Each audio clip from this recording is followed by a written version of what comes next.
नमस्कार साथियों की फैक्ट में आप सभी का स्वागत है। उम्मीद करता हूं कि आप सभी लोग बेहतर होंगे। सभी राष्ट्रवादी भाई बहनों से अपील रहेगी कि चैनल को सब्सक्राइब जरूर कर लें अगर आपने सब्सक्राइब नहीं किया है तो। वीडियो को लाइक भी करिएगा, शेयर भी करिएगा।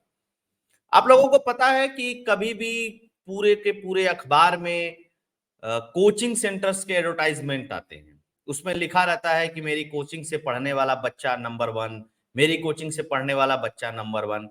वो यूपीएससी के भी आते हैं, आईआईटी जेई के एग्जाम्स के भी आते हैं, पहले सीपीएमटी होता था, नीट होता है, इन सब सारे एग्जाम्स के आते हैं जो भी बड़े प्रतिष्ठित एग्जाम है इस देश के अंदर।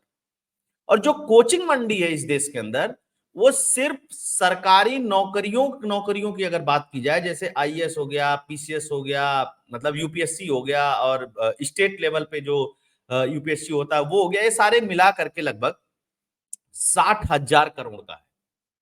इसके अलावा 1 लाख करोड़ से अधिक का मेडिकल और इंजीनियरिंग के कोचिंग का रेवेन्यू है जो अलग अलग जगहों पे होता है। ये सिर्फ ऑर्गेनाइज सेक्टर की बात कर रहा हूं, अनऑर्गेनाइज सेक्टर की नहीं बात कर रहा हूं। और इसके अलावा भी बहुत सारे तरीके की कोचिंग है, सीए की कोचिंग है, लॉ की कोचिंग है, इसकी कोचिंग है, उसकी कोचिंग है।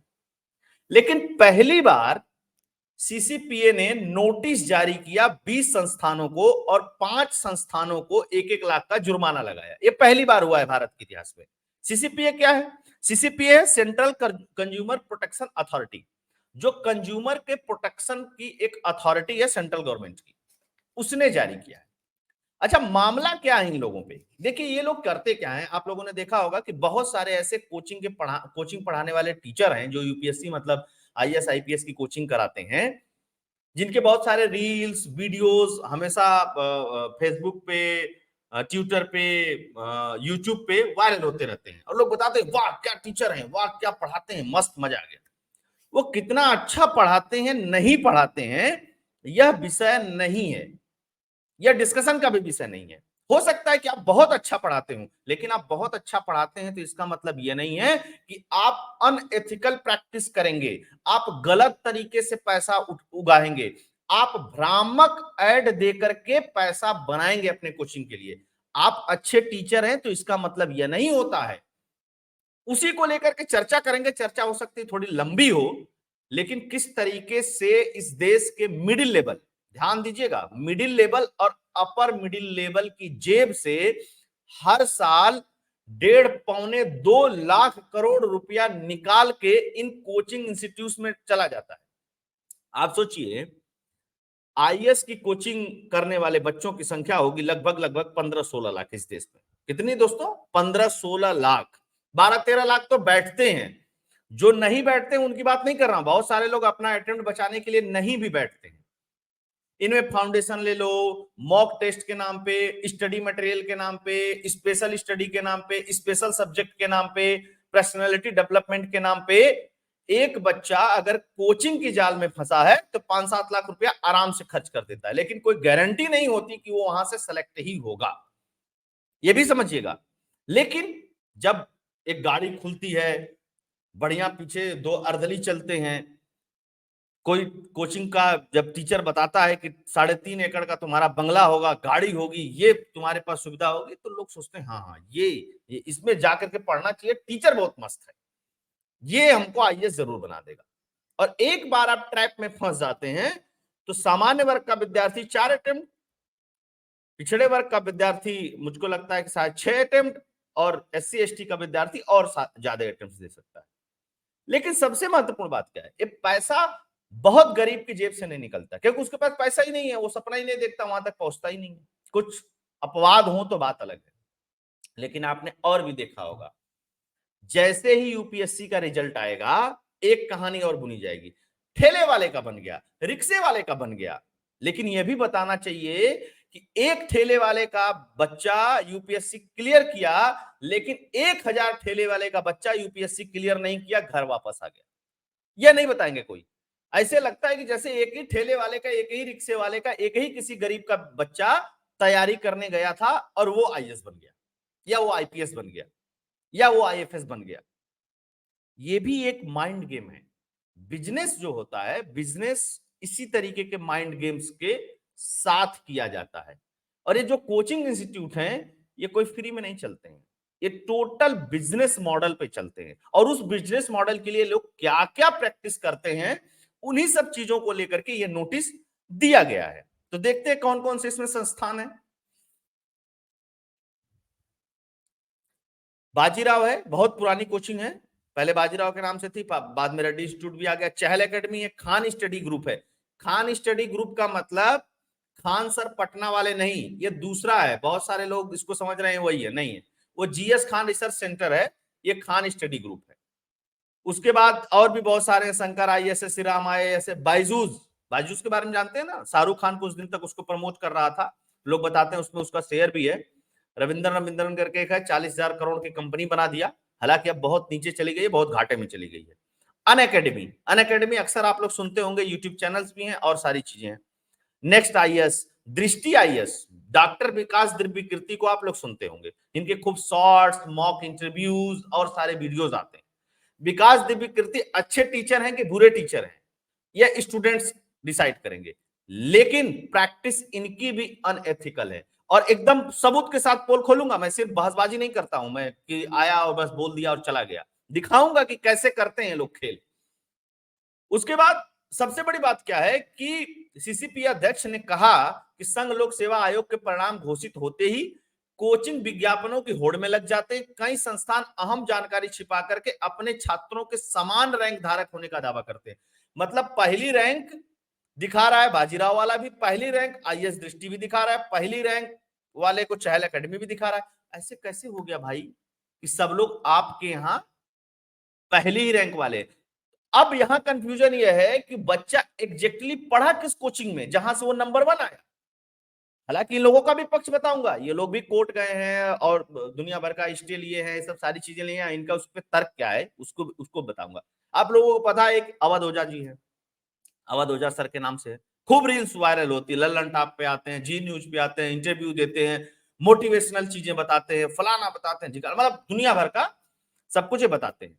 देखिए, टीचर है, मोटिवेशनल स्पीकर है, कुछ भी करिए आप, लेकिन जो प्रैक्टिस कर रहे हैं, बिजनेस जिससे बना रहे हैं, उसमें गलत मत करिए। ये लोग करते क्या है, बहुत सारे ऐसे बच्चे हैं जो रैंकर्स होते हैं, टॉप 50 टॉप 25 रैंक्स में जो आते हैं, उनको ये लोग मॉक टेस्ट के नाम पे, स्टडी मटेरियल के नाम पे, किसी स्पेशल सब्जेक्ट के नाम पे, टेस्ट सीरीज के नाम पे अपने यहां एक एग्रीमेंट करवा लेते हैं कि हम तुम्हारा नाम और तुम्हारा फोटो यूज करेंगे अपने कोचिंग के एडवर्टाइजमेंट के लिए। स्टूडेंट उस समय लगा रहता है अपनी तैयारी में, अभी तो आईएएस बना नहीं रहता है, तो लगा रहता है अपनी तैयारी में, कहता है ठीक है यार बन जाएंगे तो यूज कर लेना, क्या दिक्कत है। एक एग्रीमेंट ये लोग करवा लेते। दूसरी चीज कि जो लोग एग्रीमेंट नहीं करवा पाते किसी कारण से, ये लोग 10 लाख 20 लाख टूर पैकेज, गाड़ी, 5 स्टार, इस तरीके का प्रलोभन भी देते हैं। अब कहते हैं कि करना क्या है आपको, बस इतना ही बोल देना कि हम भी आपके यहां से पढ़े, कोई पूछेगा तो। उसके बाद दौर चलता है एडवर्टाइजमेंट का।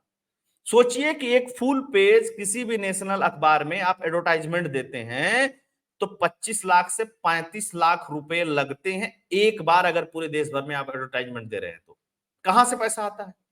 कई कई अखबारों में चलता है, करोड़ों करोड़ों रुपए विज्ञापन पे खर्च होते हैं, जाहिर सी बात है आप ही की जेब से लिया जाता है। विज्ञापन देना बुरी बात नहीं है, खूब विज्ञापन देना चाहिए, लेकिन भ्रामक विज्ञापन देना। बाजीराव वाला कह रहा है कि फलाना स्टूडेंट जो रैंक 2 है, रैंक 1 है, वो मेरे यहाँ का पढ़ा है, आईएएस दृष्टि आईएएस वाला भी कह रहा है मेरे यहाँ का पढ़ा है। अब बच्चा तो कंफ्यूज है ना, आपके यहां से जो पढ़ा है उसको नीचे लिख दीजिए कि मेरे यहाँ मॉक इंटरव्यू दिया था या मॉक टेस्ट दिया था, लेकिन वो सब नहीं करेंगे। इनके हिसाब से, सीसीपीए के हिसाब से कि कोचिंग उद्योग मौजूदा 58,000 करोड़ का है, ये है वो है, इन्होंने अपना उस पर दिया है। और चीजें देखते हैं क्या क्या हुआ है आगे। सीसीपीए के अध्यक्ष निधि खरे ने सोमवार को बताया कि उम्मीदवारों को प्रभावित करने के लिए टॉपर और समल उम्मीदवारों के नाम तथा तस्वीरों का उपयोग भ्रामक विज्ञापन और अनुचित कारोबारी प्रथा के लिए 20 आईएएस कोचिंग सेंटरों के खिलाफ जांच चल रही है। उन्होंने कहा कि यूपीएससी 2022 के अंतिम परिणाम, अब समझिएगा खेल कहां है, यूपीएससी 2022 में टोटल 933 अभ्यर्थी जो हैं, स्टूडेंट जो हैं सफल हुए, लेकिन मात्र 20 कोचिंग संस्थानों का टोटल योग कर दिया जाए तो 3500 छात्र हो गए। ऐसे कैसे, अब कैसे 3500 हो गए, एक संस्थान कह रहा है मेरे यहां से 200 सेलेक्ट हो गए, एक कह रहा है मेरे यहां से 300 सेलेक्ट हो गए। जब सबको एग्रीगेट किया गया, सबको जोड़ा गया, तो पता चला ये तो 3,500 हो गए, और ओरिजिनल सफल हुए 933। ये खेल अभी का नहीं है, बहुत लंबे समय से चल रहा है। और मैं आपको बता दूं कि जेई और मतलब इस तरीके के जो मेडिकल और इंजीनियरिंग की जो कोचिंग कराते हैं, ये मंडी आईएएस की कोचिंग के मंडी से बहुत बड़ी है। क्योंकि आप कोटा चले जाइए, कोटा में यार 5-7 लाख बच्चे हैं। कानपुर, लखनऊ, बनारस, मुंबई, किसी ठीक ठाक शहर में चले जाइए, वहां हर जगह कोचिंग है कि हम तुमको आईआईटी पहुंचा देंगे, हम तुमको एम्स पहुंचा देंगे, ये करवा देंगे, वो करवा देंगे। जब उनका भी रिजल्ट आता है तो सेम तरीके से, सेम पैटर्न पे वो भी यूज करते हैं कि ये मेरे यहाँ का पढ़ा था, ये मेरे यहाँ का पढ़ा था, ये मेरे यहाँ का पढ़ा था, और उनको मोटा पैसा दिया जाता है। उन बच्चों को गाड़ी दे दी जाती है, उन बच्चों को फैसिलिटी दे दी जाती है। तो ये क्या प्रैक्टिस सही है? खुद सोचिएगा इस पे। और देखते हैं क्या क्या मसला चल रहा है। इन लोगों को तो ये लगा दिया। अब 4-5 ऐसी कोचिंग है जिनके ऊपर 1-1 लाख का जुर्माना भी लगाया गया है। कौन कौन सी हैं? इकरा आईएएस है, राव आईएएस है, स्टडी सर्किल है, आईएएस बाबा है, इन सब पे। इसमें एक कोचिंग ऐसी है जिससे अवध ओझा भी जुड़े हुए। अब देखिए 2017 की एक बात बताता हूं। 2017 में मात्र 3 कोचिंग इंस्टीट्यूट ने 990 स्टूडेंट सेलेक्ट हुए, और 3 कोचिंग ने जो दावा किया, एक ने कहा कि मेरे यहां से 355 स्टूडेंट सेलेक्ट हुए, चाणक्य ने कहा। एक ने क्लेम किया कि मेरे यहां से 400 सेलेक्ट हुए, एक ने बताया कि मेरे यहां से 244 सेलेक्ट हुए। जब इनको जोड़ा गया तो इतने में ही ये 990 से ऊपर चले गए। तो खेल नया नहीं है, खेल पुराना है। नजर पहली बार पड़ी है, क्योंकि सीसीपीए जो बना ही मजबूत है वो 2019-20 में बना है। इसके अलावा क्या क्या है चीजें।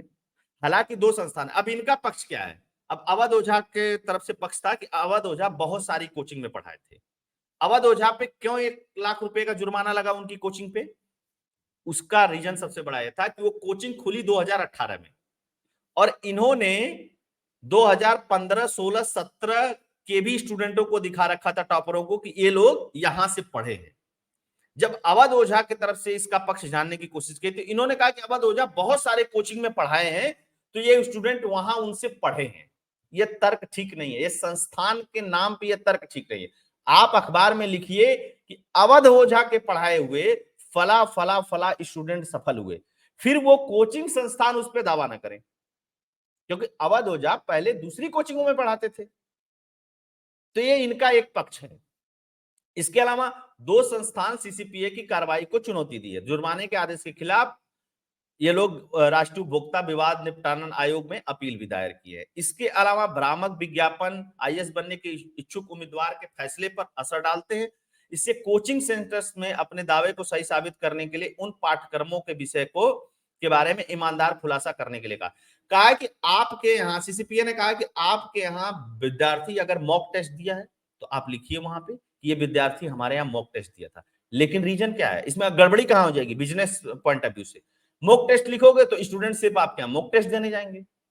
आप लिखोगे कि फला, मान लीजिए आपने लिखा कि सोशियोलॉजी मेरे यहाँ से पढ़ा था, या कोई मैथमेटिक्स मेरे यहाँ से पढ़ा था, या इतिहास मेरे यहाँ से पढ़ा था, तो क्या होगा, बच्चा सिर्फ वहां इतिहास पढ़ने जाएगा, तो बाकी जो इनका बिजनेस मॉडल है वो गड़बड़ हो जाएगा। इसलिए सब बता देते सब रैंकर हमारे यहाँ से पढ़े हैं।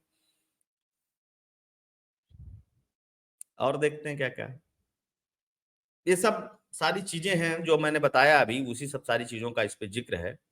अब ये देखते हैं। अब देखिए 2022 में 861 वैकेंसी थी, 2021 में 712 वैकेंसी थी, 2020 में वैकेंसीज हैं यूपीएससी की। लेकिन मजे की बात क्या है कि जब इन 20-25 कोचिंग संस्थानों का सिर्फ जोड़ दिया एग्रीगेट तो 3000, 4000, 5000 तक पहुंच जाता है। अब इनका यह दावा कि हमने प्रीलिम्स भी इसमें काउंट कर लिए। बड़ी समस्या है वैसे। अच्छा, यूपीएससी का छात्र एक ही साल तो कोचिंग करता नहीं है, बहुत साल 2 साल 3 साल 4 साल कोचिंग करते हैं, फाउंडेशन कोर्स करते हैं। तो जब इनको मौका मिलता है तो ये उसका नाम यूज कर लेते हैं, ये लिस्ट लिस्ट बना के रखे रहते हैं। अच्छा अच्छा, खोजो खोजो अपने यहाँ कुछ पढ़ा तो नहीं था, हाँ पढ़ा था, फोटो यूज कर दो, नाम यूज कर दो। और वो होता है एक भ्रामक विज्ञापन। उसको जब दूसरा स्टूडेंट देखता है तो सोचता है कि हाँ हाँ यही सबसे अच्छा पढ़ाते हैं। इन्हीं से पढ़ना चाहिए, तब समस्या हो जाती है। ये भी एक लिस्ट है, कितने कितने लोग सक्सेस हुए, कितने कितने लोग इसमें एग्जाम दिए थे। 2013 में 2,20,000 लोग दिए थे, 0.4%। जानते हैं, यूपीएससी टफ एग्जाम नहीं होता है। कोई भी दुनिया का एग्जाम टफ हो जाता है अगर उसमें अत्यधिक मात्रा में ब्रिलियंट माइंड बैठेंगे। अब आप सोचिए कि आज यूपीएससी में लगभग लगभग 2013 से 4 गुना 5 गुना अधिक स्टूडेंट बैठते हैं, और सिलेक्शन जो है वो लगभग वही है, 1,000 के आसपास ही रहता है। कभी 800 कुछ हो जाएगा, 900 कुछ हो जाएगा, कभी 1,000 कुछ हो जाएगा, मतलब 1,000 आप एवरेज मान करके चलते हैं। 1,000 स्टूडेंट पे एक समय 3 लाख स्टूडेंट एग्जाम दे रहे हैं, और एक समय 14 लाख स्टूडेंट एग्जाम दे रहे हैं, तो जाहिर सी बात है एग्जाम टफ हो जाएगा, है ना। अब ये देख लीजिए, ये है गरिमा, ये रैंक 2 है, तो ये सब कोचिंग में है। मेरे यहाँ पढ़ी है, ये वाला कह रहा मेरे यहाँ पढ़ी है, ये वाला कह रहा मेरे यहाँ पढ़ी है, ये वाला कह रहा मेरे यहाँ पढ़ी है। अब भाई कैसे पता चलेगा किसके यहाँ पढ़ी है? ये भी देख लीजिए, ये अखबार में छप गया, ऑल इंडिया रैंक 1। ये मतलब मेडिकल आईआईटीज के स्टूडेंट हैं, इंजीनियरिंग के स्टूडेंट हैं। एक ने कहा, एलन ने कहा कि मेरे यहां से पढ़ के नंबर 1 हुआ है, आकाश ने कहा कि मेरे यहां से पढ़ के नंबर 1 हुआ है, और नारायणा ने कहा मेरे यहां से पढ़कर नंबर 1 हुआ है। ऐसे कैसे पॉसिबल है यार, है ना। ये देख लीजिए, ये है अन अकेडमी। अन अकेडमी में जो रैंक 9 है चाहे रैंक 4 है, ये लोग आपको और जगह भी दिखाई देंगे, समझ गए। ये इन्हीं के वेबसाइट से लिया हुआ है, ये टॉपर है। जैसे एक गरिमा लोहिया है, गरिमा लोहिया और इशिता किशोर का नाम तो इतना फोटो और नाम यूज हुआ कि पूछिए मत। अब देख लीजिए, चहल वाला है, यहां पे भी वही नाम आ गए वापस। देख लीजिए ना, इशिता है रैंक 1 और गरिमा है रैंक 2। ये किसका है? चहल का दावा है। और ये पीछे फिर से देख लीजिए, और ये अन अकेडमी का भी दावा है। और यहां पे भी देख लीजिए, इन लोगों का भी दावा है, कौन कौन उपाध्याय कोचिंग है, कौन कौन सी कोचिंग है। मतलब हद अंधेर नगरी फैला रखी है यार इन लोगों ने, है ना। अब ये देख लीजिए, ये एक स्टूडेंट है बेचारा, शोएब आफ्ताब, ये हर कोचिंग में नंबर 1 है कि मेरे यहां से नंबर 1 हुआ। तो इसलिए इन पे कार्रवाई हुई है। अब दो बातें यहां है, अगर आप बहुत अच्छे हैं, बहुत अच्छा पढ़ाते हैं, बहुत सारे लोगों का मत है कि अवध ओझा सर बहुत अच्छा पढ़ाते हैं, विकास दिव्यकीर्ति बहुत अच्छा पढ़ाते हैं, फलाने टीचर बहुत अच्छा पढ़ाते हैं, ढिकाने टीचर बहुत अच्छा पढ़ाते हैं। अच्छा पढ़ाते हैं अलग बात है, अच्छा पढ़ाने का मतलब ये थोड़ा ही नहीं है कि आप अनएथिकल प्रैक्टिस करके लूट लोगे। दो बातें हैं, आप अच्छा पढ़ाते हो तो आप जब एडवर्टाइजमेंट दो तो उसमें भी अच्छा ही दिखाओ, लेकिन दिक्कत है वहां बिजनेस प्रभावित हो जाएगा। आते हैं लोग, बड़ी बड़ी बातें करते हैं, सॉफ्ट स्पोकन है, ऐसा बोलते हैं जैसे मोती झरता है, तो स्टूडेंट कहता है नहीं नहीं नहीं नहीं, इनके बारे में कुछ मत बोलिए साहब, अरे कितना बढ़िया राष्ट्र सेवा कर रहे हैं, 2-2 लाख रुपया 2.5-2.5 लाख रुपया कोचिंग लेकर के पढ़ाते हैं, कौन सा राष्ट्र सेवा कर रहे हैं भाई। राष्ट्र सेवा कर रहे हो तो राष्ट्र लूट क्यों रहे हो, राष्ट्र के बच्चों को क्यों लूट रहे हो। और इस सब मिडिल लेवल और अपर मिडिल लेवल के जेब से पैसा निकल करके जाता है।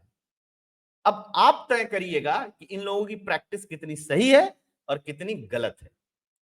दोस्तों आग्रह रहेगा कि वीडियो को लाइक करिएगा, शेयर करिएगा, सब्सक्राइब करिएगा, और आपका कोई परिचित है तो उसको एडवाइस भी दीजिएगा कि भैया इस तरीके के भ्रामक विज्ञापनों में मत फंसना, अच्छे से जान परख करके चीजें करके फिर काम करना। बहुत अच्छे टीचर भी हैं, बहुत अच्छी कोचिंग इंस्टीट्यूट भी हैं, बहुत अच्छा, बहुत लोगों को मार्गदर्शन भी मिलता है। ऐसा नहीं है कि सब एकदम फर्जी फ्रॉड बेकार है, लेकिन ये प्रैक्टिस फर्जी है, फ्रॉड है, बेकार है, मैनिपुलेटेड है, इसको कहने में कोई गुरेज नहीं है। इसीलिए एक सरकारी संस्था ने इनके ऊपर जुर्माना लगाया है। अब कोर्ट लड़े, केस लड़े, फराने। बहुत सारे लोग कह रहे हैं कि अरे अब तो इन लोगों का नाम खराब हो गया। देखिए, आप अच्छा कर्म करेंगे तो आपका नाम कभी खराब नहीं होगा, है ना। कोई ऐसा नहीं है कि कोई व्यक्ति इसको बदनाम कर रहा है। हालांकि बहुत सारे जयपुर डायलॉग पे 1 साल पहले डॉक्टर दीक्षित और इन लोगों ने, वो भी आईएएस रहे हैं पहले के, उन लोगों ने बहुत सारी चीजें एक्सपोज की थी। और बहुत सारे यूट्यूब चैनल्स पे आप जाएंगे तो 1-1 साल 6-6 महीना पहले से इन लोगों को एक्सपोज कर रहे हैं कि कैसे ये लोग इस तरीके का भ्रामक विज्ञापन दे रहे हैं। कार्रवाई अब। तो लाइक शेयर सब्सक्राइब करिएगा। अगर आप लोगों को पसंद आया ये विश्लेषण तो कंट्रीब्यूट भी करिएगा। फोन पे पेटीएम का नंबर स्क्रीन पे दिया हुआ है। जय हिंद, जय भारत, जय श्री राम।